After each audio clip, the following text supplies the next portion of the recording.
Hello friends, welcome to our channel Telugu commerce and financial management. నా పేరు లలిత. Last వీడియోలో నేను డిప్రిసియేషన్ అంటే ఏంటి, డిప్రిసియేషన్లో ఎన్ని మెథడ్స్ ఉంటాయి అండ్ ఆ మెథడ్స్ ఏంటి, డిప్రిసియేషన్ అంటే బ్రీఫ్గా ఎక్స్ప్లెయిన్ చేయటం జరిగింది. అండ్ ఈ వీడియోలో వచ్చి నేను స్ట్రైట్ లైన్ డిప్రిసియేషన్ మెథడ్ అంటే ఏంటి విత్ ఎగ్జాంపుల్తో క్లియర్గా నేను ఎక్స్ప్లెయిన్ చేయడం జరుగుతుంది. అసలు వాట్ ఈజ్ స్ట్రైట్ లైన్? డిప్రిసియేషన్లో చాలా మెథడ్స్ ఉంటాయి. ఎందుకు అన్ని మెథడ్స్ ఉంటాయి అంటే ఒక్కొక్క కంపెనీలో ఒక్కొక్క ఫార్ములా యూస్ చేస్తారు, ఒక్కొక్క మెథడ్ యూస్ చేస్తారు. So the first important method ఇది, చాలా వరకు ఇదే యూస్ చేస్తారు. అండ్ ఇది ఇంకోటి వచ్చేటప్పటికి డిమినిషింగ్ మెథడ్. సో ఈ స్ట్రైట్ లైన్ మెథడ్ అంటే ఏంటో ఈ వీడియోలో చూద్దాం. అసలు what is straight line depreciation method అంటే ఏంటి? This is the most commonly used method to calculate depreciation. ఇది మోస్ట్ కామన్, అంటే ప్రతిసాట యూజ్ చేస్తూ ఉంటారు ఎక్కువ. It is also known as fixed installment method. ఇదేంటంటే ఫిక్స్డ్ ఇన్స్టాల్మెంట్ మెథడ్లో యూజ్ చేస్తారు. అంటే ఈ స్ట్రైట్ లైన్ అనేది ఎప్పుడు యూజ్ చేసినా ఫిక్స్డ్ అమౌంట్తోనే యూజ్ అయ్యిద్ది డిప్రిసియేషన్ అనేది. Under this method any equal amount is charged for depreciation of every fixed asset in each of the accounting period. అంటే ఏంటి? ఎవ్రీ ఫిక్స్డ్ అసెట్కి in each of the accounting period, అంటే ప్రతి ఒక్క accounting పీరియడ్కి equal amount అనేది depreciation తీసుకుంటారు ఈ స్ట్రైట్ లైన్ డిప్రిసియేషన్ మెథడ్లో. This uniform amount is charged until the asset gets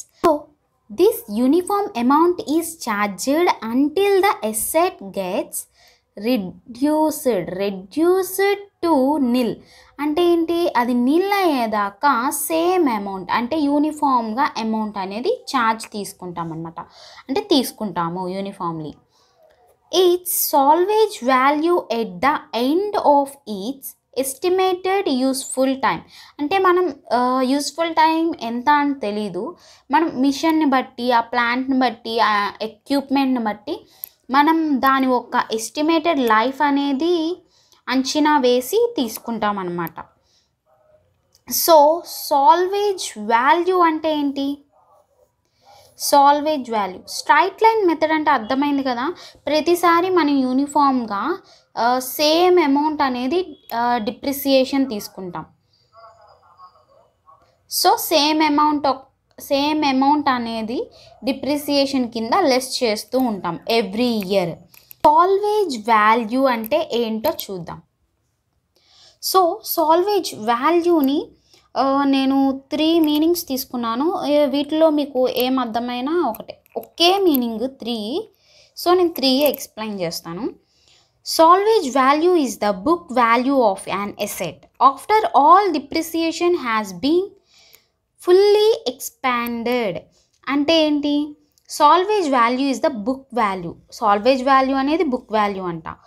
of any asset after all depreciation, అంటే అన్ని డిప్రిసియేషన్స్ తీసుకుని హ్యాస్ బీన్ ఎక్స్పెండెడ్, అంటే అన్ని డిప్రిసియేషన్ ఒక వాల్యూ అనుకోవచ్చు.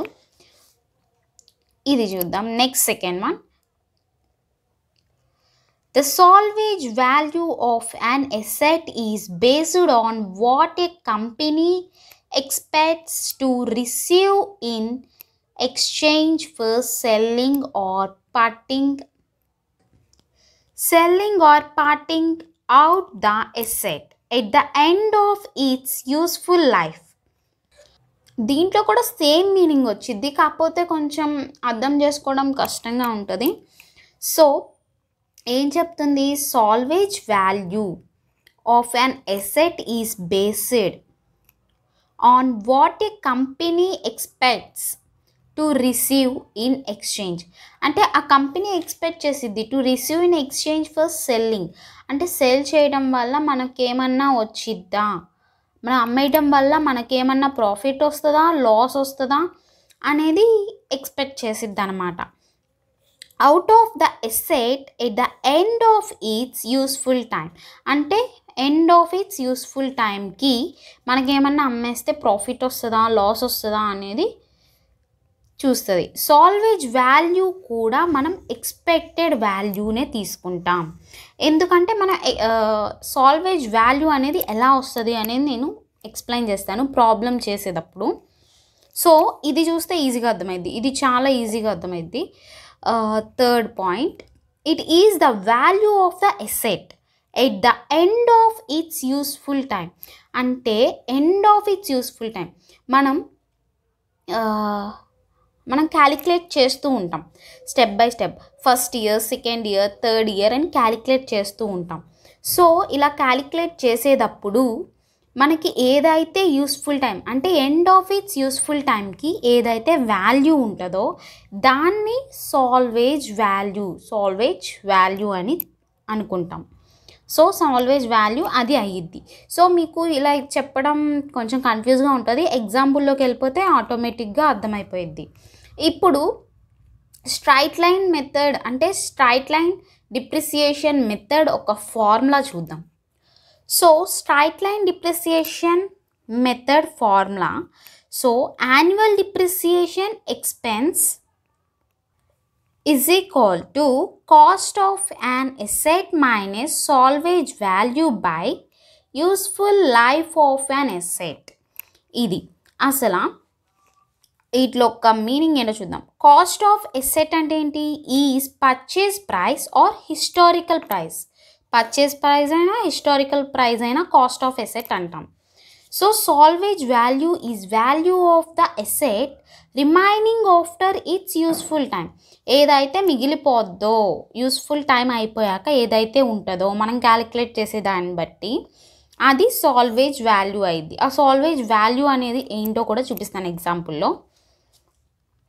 Useful life of the asset is the number of years for which an asset is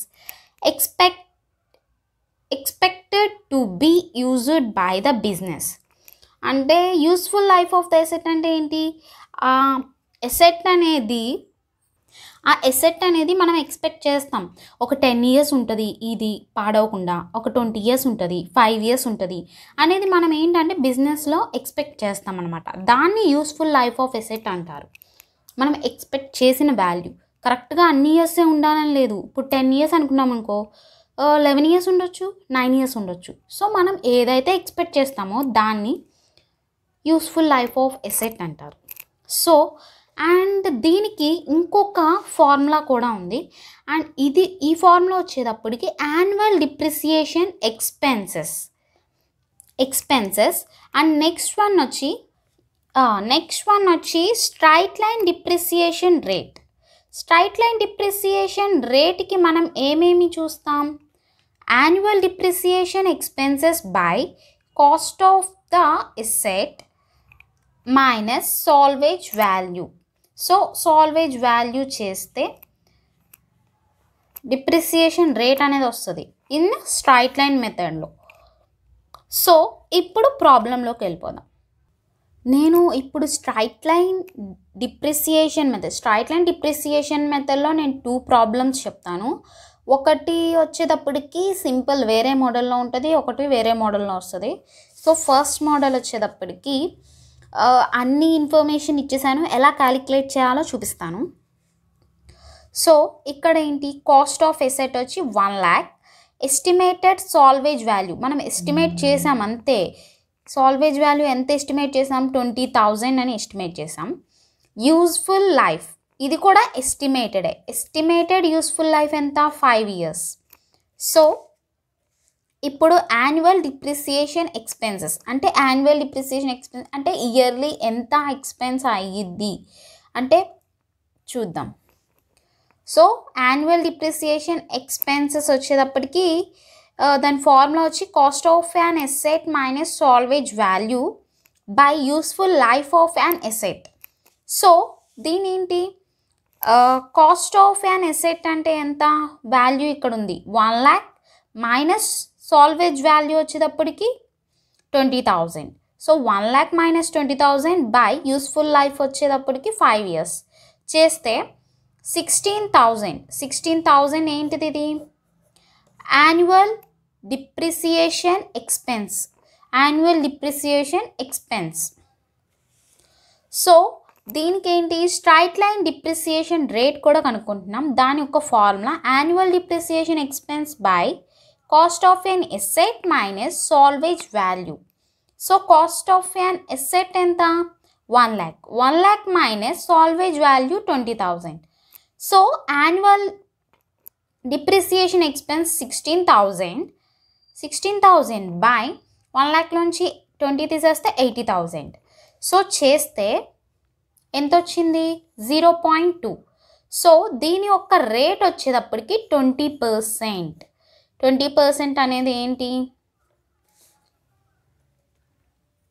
straight line depreciation rate 20%. మనం ఇక్కడ ఏం కనుక్కున్నామంటే యాన్యువల్ డిప్రిసియేషన్ ఎక్స్పెన్సెస్ కనుక్కున్నాం, ఇక్కడ స్ట్రైట్ లైన్ డిప్రిసియేషన్ రేట్ కనుక్కున్నాం. సో ఈ ప్రాబ్లంలో ఈ యొక్క వాల్యూస్ అనేవి వాళ్ళు ఇచ్చేశారు. సో మనం ఇలా కనుక్కున్నాం అనమాట. ఇప్పుడు నెక్స్ట్ ప్రాబ్లం చూద్దాం. సో నెక్స్ట్ ఎగ్జాంపుల్ తీసుకున్నాను. సో ఈ ఎగ్జాంపుల్లో చూద్దాం. XYZ Limited purchased a machine on 1st April 2018 for rupees 3,75,000. ఏంటి ఇక్కడ 3,75,000 రూపీస్కి ఒక మిషన్ అనేది కొన్నారు. ఎప్పుడు 1st April 2018 and spent 25,000 on it's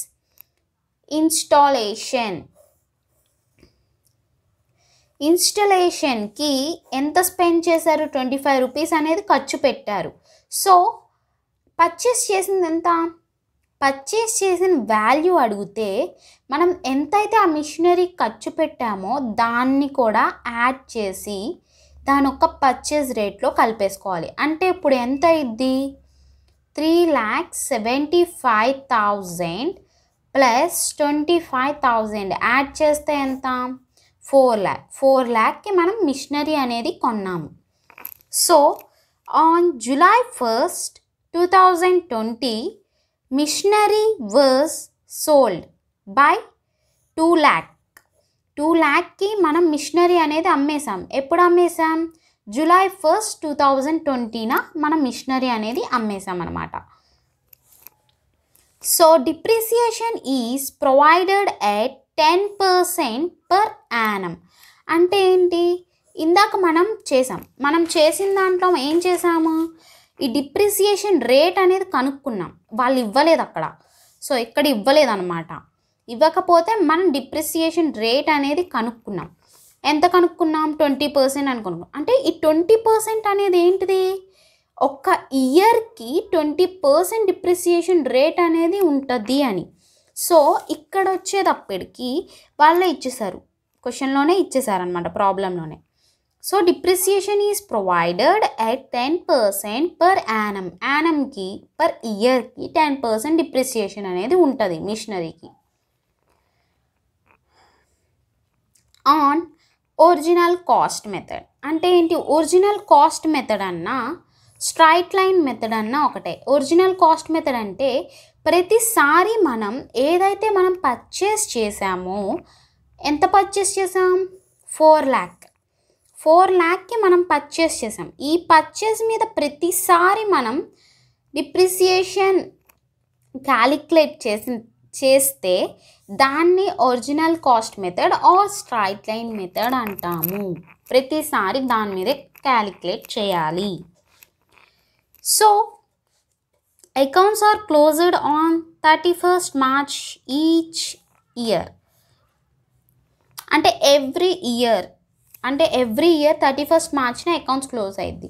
so 31st March accounts close అయ్యిద్ది అంటే ఇది ఏంటి ఫినాన్షియల్ ఇయర్ కింద వస్తుంది. ఫినాన్షియల్ ఇయర్ కింద తీసుకుంటాము దీన్ని. సో ఏప్రిల్ నుంచి స్టార్ట్ అయ్యి మార్చ్తో ఎండ్ అయ్యేదాన్ని. సో మనం దీన్ని ఏం కనుక్కోవాలంటే annual depreciation on machinery. Annual depreciation on machinery మనం కనుక్కోవాలి. సో యాన్యువల్ డిప్రిసియేషన్ మిషనరీ ఎలా కనుక్కుంటాం?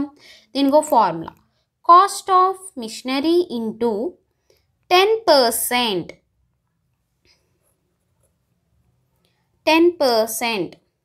ఈ 10% ఏంటి? 10% అంటే ఏంటి? 10/100. సో అదే ఇక్కడ వేసాను, 10/100. సో మిషనరీ ఒక వాల్యూ ఎంత? 4 lakh. 4 lakh into 10%. సో ఇక్కడ వేస్తున్నాను మళ్ళా, 4 lakh ఇంటూ 10% చేస్తే ఎంత వచ్చింది? 40,000. అంటే ఎవ్రీ ఇయర్ మనం డిప్రిసియేషన్ ఎంత తీసుకుంటున్నాం? 40,000 అనేది తీసుకుంటున్నాం. అంటే 40,000 అనేది తగ్గుతుంది. డిప్రిసియేషన్ అంటే తగ్గడం. సో 40,000 అనేది మిషనరీ యొక్క వాల్యూ ఎవ్రీ ఇయర్ ఇంత తగ్గుతుంది అని.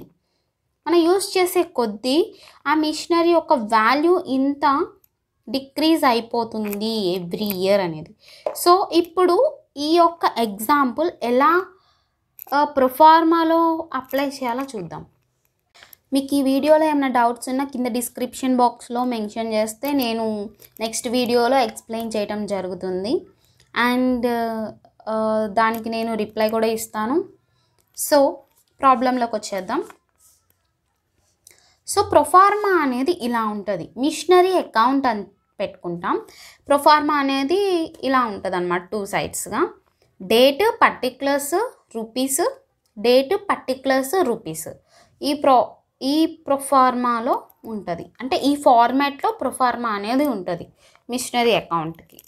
సో మిషనరీ అకౌంట్ అనే కాదు, డిప్రిసియేషన్ మెథడ్స్కి ఇలా ఉంటుంది అనమాట, స్ట్రైట్ లైన్ డిప్రిసియేషన్ మెథడ్కి. సో అదేంటో చూద్దాం ఇప్పుడు. సో ఎలా పోస్ట్ చేయాలి ఏంటి అనేది చూద్దాము. సో ఫస్ట్ వన్ ఏంటి? XYZ limited purchase and machinery. అంటే ఎంత కొన్నాం? ఈ అమౌంట్ వేసుకుందాం. First purchase a machinery on, ఎప్పుడు ఇక్కడ వేసుకుందాం, 1st April, ఇయర్ ఎంత? 2018 మిషనరీ కొన్నాం. సో ఇక్కడ వచ్చేటప్పటికి టు బ్యాంక్ అని రాసుకోవాలి. టు బ్యాంక్ అని ఎంత అమౌంట్కి? 3,75,000కి మనం మిషనరీ అనేది కొన్నాం. సో నెక్స్ట్ వన్ ఏంటి? మనం ఇక్కడ స్పెండ్ చేసాం. ఎంత స్పెండ్ చేసాం మిషనరీకి? 25,000. 25,000 కూడా డేట్ ఏమన్నా ఇచ్చారా? ఇక్కడ ఇవ్వలేదు కాబట్టి మనం సేమ్ డేట్ కింద తీసుకుంటున్నాం అనమాట. సో మళ్ళా again same date, 1st April 2018 to bank. ఇది కూడా టు బ్యాంక్ అనే రాసుకుంటున్నాం. ఎంత? 25,000. సో ఇప్పుడు ఇటు పక్కకు వచ్చేటప్పటికి మనం ఇయర్ ఎండ్, ఇక్కడ ఏప్రిల్తో స్టార్ట్ అయింది. సో ఇక్కడ మార్చ్తో ఎండ్ అయింది. సో 31st మార్చ్ ఇయర్ ఎంత? 2019. అంటే ఏంటి? 1st April 2018 స్టార్ట్ అవుతే 31st March 2019 ఎండ్ అవుతుంది అనమాట. ఇది ఫినాన్షియల్ ఇయర్ ఎండింగ్ అనమాట. సో ఇక్కడ వచ్చేటప్పటికి by depreciation. So by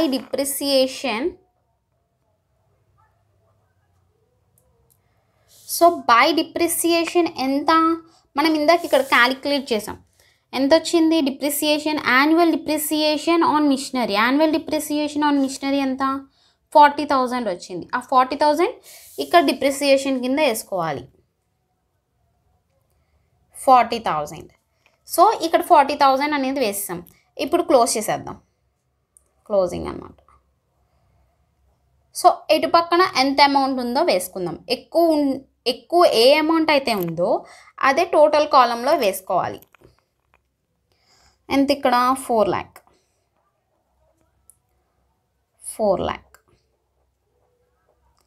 so 4 lakh అని వేసేసుకున్నాం. ఇక్కడ ఎంత అమౌంట్ అయితే తగ్గిందో ఆ అమౌంట్ ఎంత? 4 lakhలోంచి 40 తీసేసాం. అంటే 3,60,000. 3,60,000 అంటే ఇక్కడ మనం ఏమి రాసుకుంటాం? దానికి ఆపోజిట్ ఇది ఇయర్ ఎండింగే 31st మార్చ్ 2019. ఇక్కడ వచ్చేటప్పటికి by balance by balance C/D అని రాసుకుంటాం. 3,60,000 అని రాసుకుంటాం. సేమ్ అమౌంట్ ఇటు పక్కకు వచ్చింది. ఇక్కడ వచ్చేటప్పటికి 1st April 2019 ఏం రాసుకోవాలంటే to balance B/D. Same amount ఇక్కడ వెయ్యాలి B/Dలో కూడా. C/Dలో ఏ అమౌంట్ అయితే ఉందో B/Dలో అదే అమౌంట్ వచ్చింది. సో 3,60,000 అనమాట. సో 3,60,000. సో ఇక్కడ వచ్చేటప్పటికి ఇప్పుడు ఇయర్లో ఏమన్నా మిషనరీ అమ్మామా మనం? ఎప్పుడు మిషనరీ అమ్మాం? 2020లో. సో 2020లో మిషనరీ అమ్మాం కాబట్టి ఈ ఇయర్ కూడా సేమ్ యాస్టీస్ ఈ ఇయర్లో ఎలా అయితే రాసామో అలాగే వస్తుంది ఇక్కడ కూడా. సో ఇక్కడ ఎక్స్ట్రాగా వచ్చింది, ఇక్కడ రాదనమాట. ఇక్కడ ఈ ఒక్క వాల్యూనే వస్తుంది. సో ఇక్కడ వచ్చేటప్పటికి డిప్రిసియేషన్ తీసేయాలి. ఇప్పుడు డిప్రిసియేషన్ అంటే 31st March 2020 అనమాట. 2020 అని రాసేసుకున్నాం. ఇక్కడ బై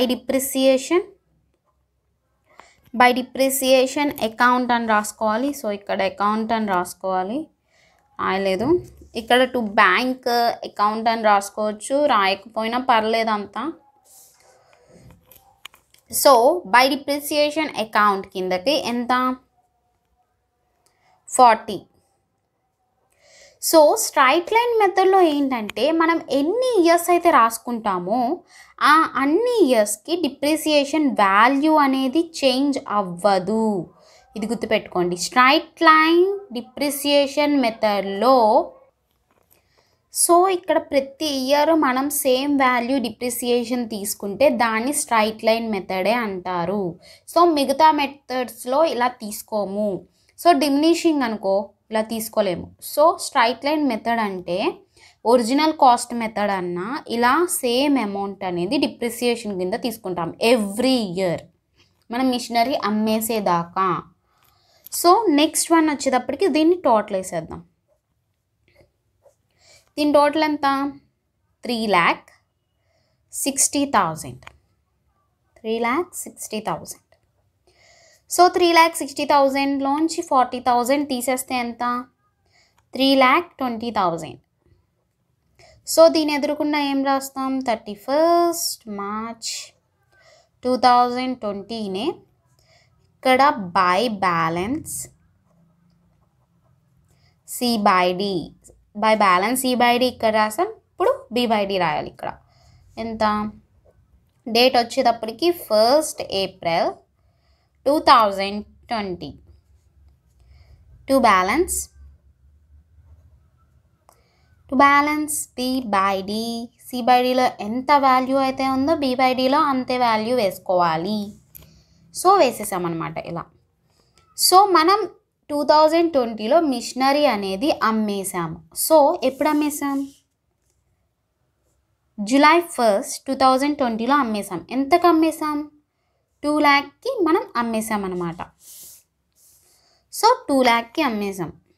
సో ఇక్కడ జూలై అనే రాసుకోవాలి. July 1st 2020 అనమాట. By depreciation. సో ఎందుకు ఇక్కడ డిప్రిసియేషన్ అనేది రాసాం? సో ఏప్రిల్ నుంచి మనం జూలై దాకానే లెక్క పెట్టాలి. ఇక్కడ ఏంటి, మనం 12 months లెక్క పెట్టాం. ఏప్రిల్ నుంచి మార్చి దాకా 12 months. 12 monthsతో మనం క్యాలిక్యులేట్ చేస్తే 40,000 అనేది వచ్చింది. ఇప్పుడు ఇక్కడ ఏంటి, ఏప్రిల్ నుంచి మనం జూలై దాకా లెక్క పెడుతున్నాం. సో ఏప్రిల్ నుంచి జూలై దాకా అంటే ఎన్ని మంత్స్? ఏప్రిల్, మే, జూన్ 3 months లెక్క పెట్టాలి. ఎందుకంటే జూలై 1stనే అమ్మేసాం. జూలై లెక్కలోకి రాదు అసలు. మీరు జూలై లెక్కేసారంటే ఇక్కడ టోటల్ వాల్యూ అనేది రాంగ్ వచ్చేసింది. సో ఏప్రిల్, మే, జూన్ 3 months అనమాట. ఆ 3 monthsకి ఇప్పుడు క్యాలిక్యులేషన్ అనేది ఎలా చేస్తారో చూద్దాం. సో మిషనరీ యొక్క వాల్యూ ఎంత? మిషనరీ యొక్క value 4 lakhs. 4 lakhs into 10%. Into 3/12. So ఇందాక ఇక్కడ మనం వెయ్యలేదు. ఎందుకు వేయలేదు? ఇక్కడ మనం 12/12 అనేసినా వేయకపోయినా ఒకటే. సో 12 మంత్స్కి అంటే 1 ఇయర్కి ఇది వాల్యూ. సో మనం 12/12 వేస్తే ఈ 12 క్యాన్సిల్ అయిపోయింది, 40,000. అది 10% అయితే. మనం ఇక్కడ 20% అని తీసుకున్నాం అనుకో, వాల్యూ అనేది చేంజ్ అయ్యిద్ది ఇక్కడ. సో అలాగే ఇక్కడ ఏంటి, 3 మంత్స్ కాబట్టి ఇలా వేసాం. సో 3 మంత్స్ అంటే ఎంత? ఇప్పుడు ఇది క్యాలిక్యులేట్ చేద్దాం. 4 lakhsకి మనం పర్చేస్ చేసాం. ఇంటూ 10% అంటే 10/100 into 3/12. So 0 cancel, 0 cancel. So 40,000 into 3/12 అనమాట. సో దీని యొక్క వాల్యూ అనేది ఎంత వస్తుంది అంటే 10,000 వస్తుంది. 10,000 అనేది వాల్యూ అనమాట 3 మంత్స్కి. సో డిప్రిసియేషన్ ఎంత? 10,000 3 మంత్స్కి. సో మనం మిషనరీ ఎప్పుడు అమ్మేసాం? July 1 కదా. దీన్ని మిషనరీ అమ్మేసింది కూడా ఏం రాసుకుంటామంటే బై బ్యాంక్ అకౌంట్ అని చెప్పి 2 lakh మనం మిషనరీ అనేది అమ్మేసామన్నమాట. సో అలా రాసుకున్నాం 2 lakh అని. ఇక్కడ ఏంటి, ఇప్పుడు బ్యాలెన్స్ అనేది చేసేద్దాం. సో ఏది ఎక్కువ ఉంది? ఇదే ఎక్కువ ఉంది. సో 3,20,000 హైయెస్ట్ అమౌంట్ అనమాట. అదే 2 columnsలో మనం వేసుకున్నాం టోటల్ కింద. సో ఎంత అయితే తక్కువ ఉంది అమౌంట్ అది ఇక్కడ వేసుకుంటున్నాం. 1,10,000 అనేది తక్కువ ఉంది. సో దీని ఎదురుకుండా July 1, 2020 by profit and loss account. Profit and loss account అని రాసుకుని ఇక్కడే మనకి లాస్ వచ్చిందా ప్రాఫిట్ వచ్చిందా కూడా కింద మెన్షన్ చేయాలి. Loss on sale of machinery. ఎందుకు మనకి లాస్ అని ఇక్కడ వచ్చింది? మనం ఇంత అమౌంట్కి అమ్మలేదు. 3,20,000 అనేది అమౌంట్ అనమాట. ఇంత అమౌంట్కి మనం అమ్మకోకుండా మనం ఎంతకు అమ్మాం? 2 lakhకే అమ్మేసాం. సో మనకి లాస్ ఎంత వచ్చింది? 1,10,000 అనేది లాస్ వచ్చింది మనకి. సో ఇంతకి అమ్మేస్తే మనం ఇంతకన్నా ఎక్కువ అమ్మేస్తే మనకి ప్రాఫిట్ వచ్చేది. సో ఆ మిషనరీ మనకి నచ్చకో ఏదో ఒకటి అయ్యి మనం అనేది అమ్మేసామన్నమాట మిషనరీ 2 lakhకి. సో మనకి లాస్ అనేది వచ్చింది. సో ఇందాక చెప్పిన మెథడ్కి దీనికి సమ్ డిఫరెన్స్ అనేది ఉంది. ఇందాక చెప్పిన దాంట్లో ఏంటి ఇది, దీంట్లో మనం ఏం కనుక్కున్నామంటే యాన్యువల్ డిప్రిసియేషన్ ఎక్స్పెన్సెస్ కనుక్కున్నాం. ఈ యాన్యువల్ డిప్రిసియేషన్ ఎక్స్పెన్సెస్ ఏంటి, ఇయర్ ఉంటుంది ఇక్కడ, అంటే ఎక్స్పెక్టెడ్ ఇయర్ అనమాట, యూస్ఫుల్ లైఫ్ అనమాట ఇది. సో అండ్ రేట్ కనుక్కున్నాం, డిప్రిసియేషన్ రేట్ అనేది కనుక్కున్నాం. ఇక్కడ ఏం చేసామంటే మనకి ప్రాఫిట్ వచ్చిందా లాస్ వచ్చిందా అనేది కనుక్కుంటున్నాం అనమాట. ఈ మిషనరీ అకౌంట్లో మనం ఏం కనుక్కుంటాం అంటే ప్రాఫిట్టా లాసా అనేది కనుక్కుంటాం. సో ఈ వీడియో కనుక మీకు అర్థమైతే లైక్ చేయండి. ఇంకా ఎవరైనా సబ్స్క్రైబ్ చేసుకోకపోతే సబ్స్క్రైబ్ చేయండి. For more videos click the bell icon. మీకు ఇంకా డౌట్స్ ఏమన్నా ఉంటే కింద కామెంట్ సెక్షన్లో మెన్షన్ చేయండి అండ్ నేను ఎక్స్ప్లెయిన్ చేస్తాను. నా అప్కమింగ్ వీడియోస్లో ఎక్స్ప్లెయిన్ చేస్తూ నేను వీడియోస్ అనేవి పెడతాను. అండ్ నెక్స్ట్ వీడియోలో వచ్చేటప్పటికి నెక్స్ట్ మెథడ్తో డిప్రిసియేషన్లో నెక్స్ట్ మెథడ్ ఏంటో తెలుసుకుందాం బ్రీఫ్గా. ఇది మీకు అర్థమైంది అనుకుంటున్నాను. స్ట్రైట్ లైన్ మెథడ్ మీద ఇంకేమైనా డౌట్స్ ఉంటే కనుక కింద కామెంట్ సెక్షన్లో తప్పకుండా పెట్టండి. అండ్ నచ్చినట్టయితే లైక్ చేయండి, please like. So thank you for watching this video. Smile.